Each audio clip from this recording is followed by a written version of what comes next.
ಓಂ ಶ್ರೀ ಗುರುಭ್ಯೋ ನಮಃ. ಜಪಸ್ತಪವ್ರತಂ ತೀರ್ಥಂ ಯಜ್ಞೋ ದಾನಂ ತಥೈವ ಚ ಗುರುತತ್ವಮವಿಜ್ಞಾಯ ಸರ್ವಂ ವ್ಯರ್ಥಂ ಭವೇತ್ ಪ್ರಿಯೇ. ಸರ್ವಂ ವ್ಯರ್ಥಂ ಭವೇತ್ ಪ್ರಿಯೇ. ಶ್ರೀ ಭಗವಾನುವಾಚ ದೇಹಿ ನಿತ್ಯಮವಧ್ಯೋಯಂ ದೇಹೇ ಸರ್ವಸ್ಯ ಭಾರತ ತಸ್ಮಾತ್ ಸರ್ವಾಣಿ ಭೂತಾನಿ ನ ತ್ವಂ ಶೋಚಿತುಮರ್ಹಸಿ. ಸ್ವಧರ್ಮಮಪಿ ಚಾವೇಕ್ಷ್ಯ ನ ವಿಕಂಪಿತುಮರ್ಹಸಿ. ಧರ್ಮ್ಯಾದ್ಧಿಯುದ್ಧಾತ್ ಶ್ರೇಯೋನ್ಯತ್ ಕ್ಷತ್ರಿಯಶ್ಚ ನ ವಿದ್ಯತೆ. ಕ್ಷತ್ರಿಯಶ್ಚ ನ ವಿದ್ಯತೆ. ಭಾರತ, ಎಲ್ಲರ ದೇಹದಲ್ಲಿಯೂ ಇರುವ ಈ ಆತ್ಮನು ಕೊಲ್ಲಿಸಿಕೊಳ್ಳುವವನಲ್ಲ. ಆದ್ದರಿಂದ ನೀನು ಯಾವ ಪ್ರಾಣಿಗಳ ವಿಷಯವನ್ನು ಕುರಿತು ಶೋಕಿಸಬಾರದು. ಸ್ವಧರ್ಮ ದೃಷ್ಟಿಯಿಂದ ನೋಡಿದರೂ ನೀನು ಕಂಪಿಸಬಾರದು. ಏಕೆಂದರೆ ಕ್ಷತ್ರಿಯನಿಗೆ ಧರ್ಮಯುದ್ಧಕ್ಕಿಂತ ಬೇರೆ ಯಾವ ಶ್ರೇಯಸ್ಸೂ ಇಲ್ಲ. ಸರ್ವರಿಗೂ ಶರಣಾರ್ಥಿಗಳು. ಪುಣ್ಯಾತ್ಮರೇ, ಸರ್ವ ಪ್ರಾಣಿಗಳಲ್ಲಿಯೂ ಕೂಡ ಈಶಾವಾಸ್ಯಮಿದಂ ಸರ್ವಂ, ಆ ಭಗವಂತನ ಶಕ್ತಿ, ಆತ್ಮಚಿತ್ ಶಕ್ತಿ ಎಲ್ಲೋ ಕೂಡ ಎಲ್ಲ ಕಡೆಗೂ ಹರವಿ ನಿಂತಿದೆ. ಅರ್ಜುನನ ಸಂದೇಹವನ್ನು ನಿವಾರಣೆ ಮಾಡಲು ಉದ್ಯುಕ್ತನಾಗಿದ್ದಾನೆ ಭಗವಂತ. ಭಾರತ, ಚರಾಚರ ಜೀವಿಗಳು ಅಗಣಿತ. ಅವುಗಳಲ್ಲಿ ಆಕಾಶದಂತೆ ವ್ಯಾಪಿಸಿ ನಿಂತ ಆತ್ಮನು ಅದ್ವಯ. ಆ ದೇಹಗಳು ಅಣುಸಂಕಲಿತ, ಸಾವಯವ. ಆದುದರಿಂದ ಕೊಲ್ಲಿಸಿಕೊಳ್ಳಲು ಯೋಗ್ಯವಾಗಿರುವಂಥವುಗಳು. ಆತ್ಮನು ಅನಣು, ನಿರವಯವ. ಆದುದರಿಂದ ಅವಧ್ಯ. ಆತ್ಮನನ್ನು ಕೊಲ್ಲಲಿಕ್ಕಾಗದು, ಆಯುಧಗಳು ಸ್ಪರ್ಶಿಸಲಾರವು ಎಂಬುದಾಗಿ ಈ ಹಿಂದೆ ಹೇಳಿಯಾಗಿದೆ. ಅವನು ಅಮೃತ, ಸುಖ, ದುಃಖ, ಈ ಭಾವ ಪರಿಧಿಯ ಆಚೆಗಿನ ಶಾಂತ ಸಾಗರ. ಅವನು ನಿತ್ಯ. ಜೀವಿಗಳೆಂದರೆ ದೇಹಗಳಲ್ಲ, ಆತ್ಮನ ಚಿದಂಶರು ಅಷ್ಟೇ. ಅರ್ಜುನ, ದೇಹದತ್ತ ನೋಡಬೇಡ, ಆತ್ಮನತ್ತ ನಿನ್ನ ಗಮನವಿರಲಿ. ಎಲ್ಲ ಜೀವರು ನಿತ್ಯ ನಿರಾಮಯರೆಂಬ ಸತ್ಯಜ್ಞಾನವನ್ನು ನೀನು ಹೊಂದಬೇಕು, ಅದನ್ನು ಪಡೆಯಬೇಕು. ಆಗ ಮಾತ್ರ ನೀನು ಯಾವ ಪ್ರಾಣಿಯ ಬಗ್ಗೆಯೂ ಚಿಂತಿಸಲಾರೆ. ಅದನ್ನು ವಿಚಾರಿಸಿಕೊ. ಆಕಾಶವತ್, ಆಕಾಶದಂತೆ ಸರ್ವ ಪ್ರಾಣಿಗಳಲ್ಲೂ ಕೂಡ ನಿನಗೆ ಸಂದೇಹವೇನು? ಅದನ್ನು ಕೊಂದರೆ, ಇದನ್ನು ಕೊಂದರೆ, ಅವನನ್ನು ಕೊಂದರೆ, ಇವನನ್ನು ಕೊಂದರೆ, ಆ ಪ್ರಾಣಿ ಈ ಪ್ರಾಣಿ ಎಂಬ ಭೇದ ಬುದ್ಧಿ ನಿನ್ನಲ್ಲಿದೆ. ಅದೀಗ ಹೋಗಬೇಕು. ಅಭೇದಾತ್ಮಕವಾಗಿರುವಂತಹ ಯಾವುದನ್ನೂ ಕೂಡ ಅಲ್ಲಿ ಭೇದಿಸಲಿಕ್ಕೆ ಸಾಧ್ಯವಿಲ್ಲವೋ ಅದು ಅಭೇದ ವಸ್ತು, ಆತ್ಮವಸ್ತು. ಆ ಕುರಿತು ನೀನು ಚಿಂತಿಸು. ಅರ್ಜುನ, ವಿಚಾರಿಸಿಕೊ. ದೇಹವನ್ನು ವಿಲಕ್ಷಣವನ್ನಾಗಿಟ್ಟುಕೊಂಡು ಜ್ಞಾನಿಗಳು ಯಾವಾಗಲೂ ಬದುಕುತ್ತಾರೆ. ಅವರಿಗೆ ದೇಹದ ಕಡೆಗೆ ಭಾನವಿಲ್ಲ. ಸತ್ಯವಸ್ತು ಒಂದೇ ಅವರ ಆರಾಧ್ಯ ವಸ್ತು. ಹೇಳಬೇಕೆಂದರೆ ವಿನೋಬಾ ಭಾವೆಯವರ ಜೀವನದಲ್ಲಿ ಒಂದು ಘಟನೆಯಾಗಿ ಹೋಯಿತು. ಗಾಂಧೀಜಿಯವರ ಮಹಾತ್ಮ ಗಾಂಧೀಜಿಯವರು ಅವರೊಬ್ಬರೇ ಮಹಾತ್ಮರಾಗಿರುವಂಥವರು.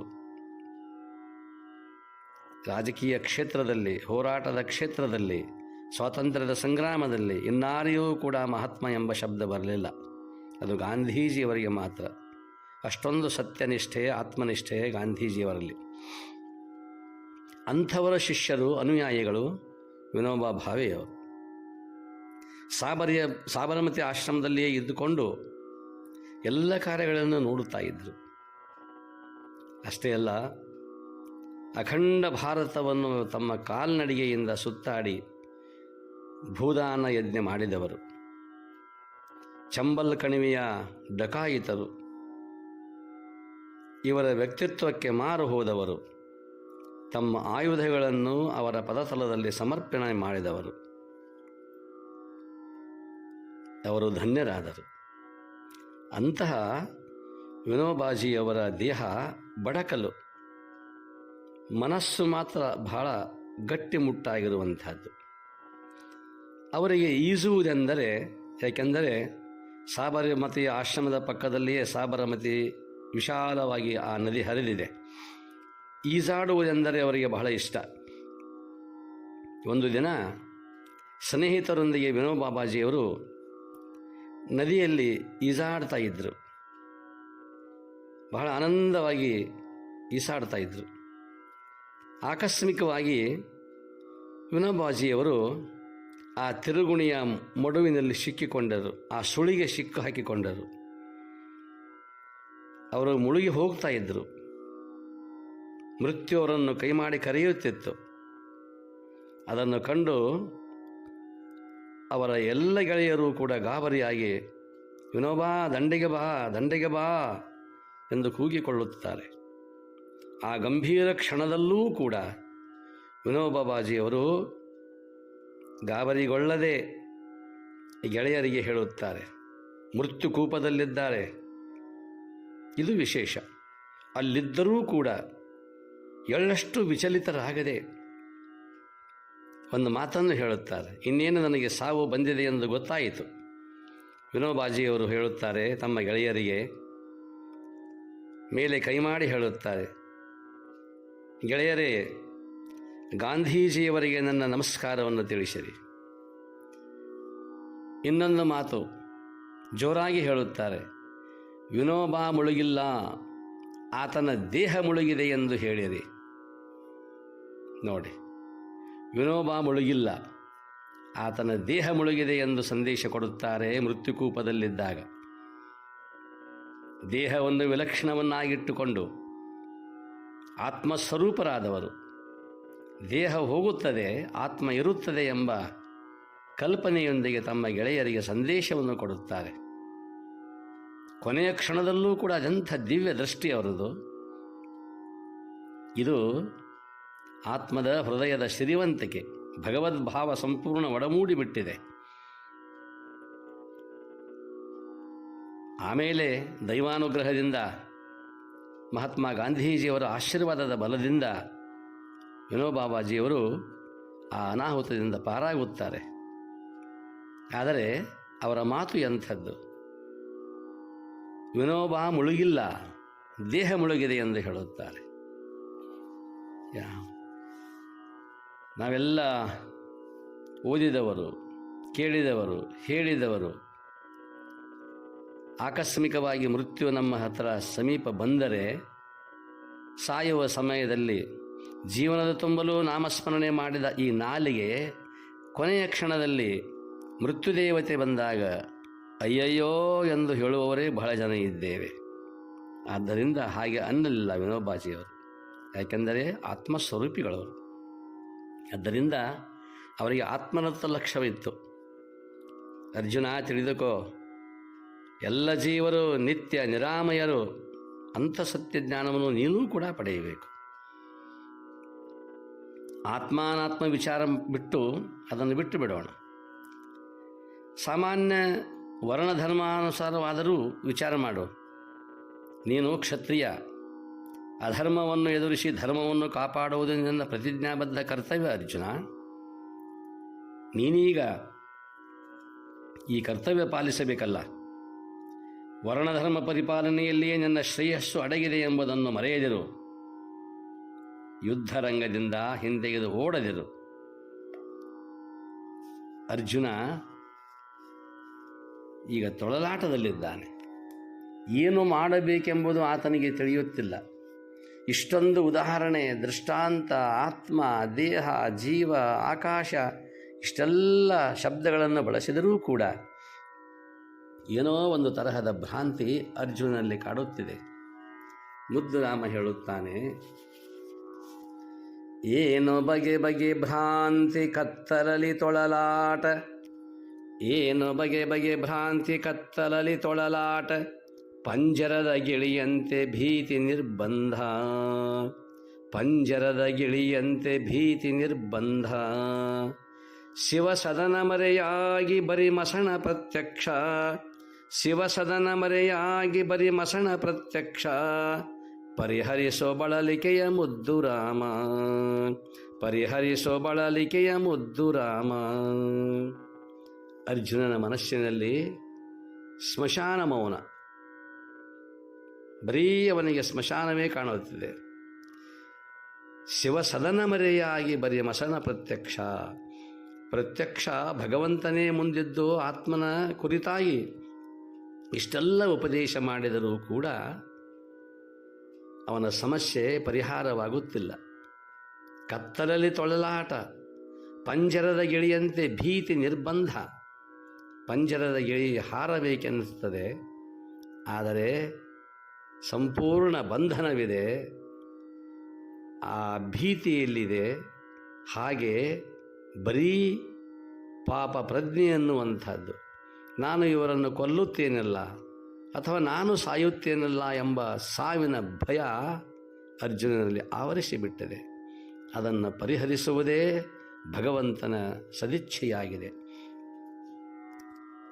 ಸಾಧಕರಾದವರು ಕಾಮಕ್ರೋಧಾದಿ ಆಸುರಿ ಶಕ್ತಿಗಳು ಮನೋಬುದ್ಧಿಗತ ವಿವೇಕದ ಮೇಲೆ ದಾಳಿ ಇಟ್ಟಾಗ ಅವುಗಳೊಂದಿಗೆ ಯುದ್ಧ ಮಾಡಿ ಸೆಣಸಾಡಿ ವಿವೇಕ ಹಾಗೂ ಮನೋಪಾವಿತ್ರ್ಯ ಕಾಪಾಡುವುದು ಮನುಷ್ಯನ ಕ್ಷಾತ್ರ ಧರ್ಮ. ತಾತ್ವಿಕವಾಗಿ ಚಿಂತನೆ ಮಾಡಿದರೆ ಅರ್ಜುನ ಹೇಗೆ ತುಮುಲದಲ್ಲಿದ್ದಾನೋ, ತೊಳಲಾಟದಲ್ಲಿದ್ದಾನೋ, ಅಧ್ಯಾತ್ಮ ಕ್ಷೇತ್ರದಲ್ಲಿ ಸಾಧಕರಾದವರೂ ಕೂಡ ನಾವು ತೊಳಲಾಟದಲ್ಲಿದ್ದೇವೆ. ಹೀಗೆ ಮಾಡುವಲ್ಲಿಯೇ ಈ ಸಾಧಕನ ಶ್ರೇಯಸ್ಸಿದೆ. ಈ ಧರ್ಮದಿಂದ ಅವನು ಚ್ಯುತನಾದರೆ ಅಂತರಂಗದ ಮನೋಬಯಕೆಗಳ ತಾಪದಿಂದ ಬೆಂದು ಹೋಗುವುದು, ಬುದ್ಧಿಯು ಮೋಹದಿಂದ ಆಚ್ಛಾದಿತವಾಗುವುದು, ವ್ಯಕ್ತಿಯು ದುಷ್ಟಶಕ್ತಿಗಳ ದಾಸನಾಗುವನು. ಇದೇ ಅಧಃಪತನ. ಸಾಧಕ ಜೀವನು ಯಾವಾಗಲೂ ಜಾಗೃತನಾಗಿದ್ದು ಒಳಗಿರುವ ಹೃದಯ ಪರಿಶುದ್ಧಿಯನ್ನು ಕಾಪಾಡಿಕೊಳ್ಳಬೇಕು ಎನ್ನುವುದು ತಾತ್ವಿಕವಾಗಿ ಈ ಶ್ಲೋಕದಲ್ಲಿ ಕಂಡುಬರುತ್ತದೆ.